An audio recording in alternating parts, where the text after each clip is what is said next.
છે કે હૃદય માટે પણ ફાયદા છે, જેમ કે શરીરમાં જે ખરાબ કોલેસ્ટ્રોલ હોય એલડીએલ એ ઘટાડવામાં અને સારું કોલેસ્ટ્રોલ એચડીએલ વધારવામાં મદદ કરી શકે. અચ્છા.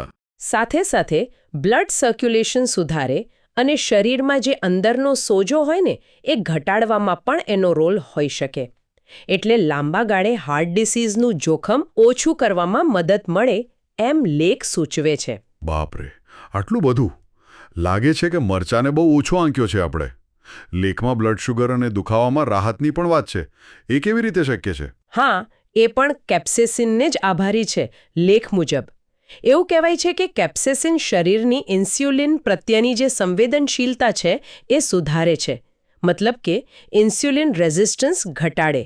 ઓહ, એટલે શુગર કંટ્રોલમાં મદદ મળે. હા, એનાથી લોહીમાં શુગરનું લેવલ કંટ્રોલમાં રહી શકે.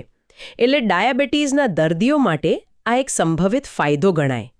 અને પેલી દુખાવાની વાત છે તો કેપ્સેસિન એની નેચરલ પેઇન રિલીવિંગ ઇફેક્ટ માટે પણ જાણીતું છે. સાંધાના દુખાવા હોય કે સ્નાયુનો દુખાવો એમાં રાહત આપી શકે. અને છેલ્લે આ તણાવ ઘટાડવાની વાત. તીખું ખાવાથી મૂડ સારો થાય એ કેવી રીતે? હા, આ પણ કેપ્સેસિન સાથે જ જોડાયેલું છે. લેખ કહે છે કે જ્યારે આપણે કંઈક તીખું ખાઈએ છીએ ત્યારે આપણું શરીર એક જાતની પ્રતિક્રિયા આપે છે. એ એન્ડોર્ફિન્સ નામના હોર્મોન્સ રિલીઝ કરે છે.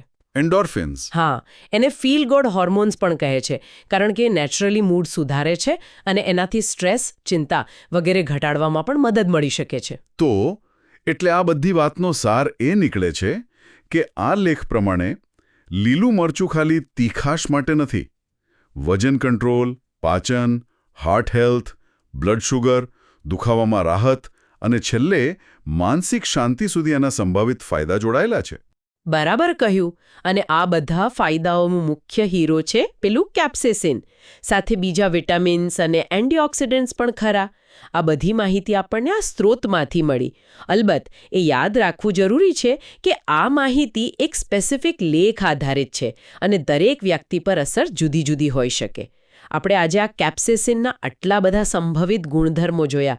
આના પરથી એક વિચાર જરૂર આવે. શું આપણા રસોડામાં જે બીજા મસાલા છે, હળદર, લવિંગ, તજ, મરી, શું એમનામાં પણ આવા જ સ્વાસ્થ્યના રહસ્યો છુપાયેલા હશે, જે કદાચ આપણી પરંપરા જાણતી હતી અને હવે વિજ્ઞાન એને ધીરે ધીરે સમજી રહ્યું છે? આ એક વિચારવા જેવો મુદ્દો છે.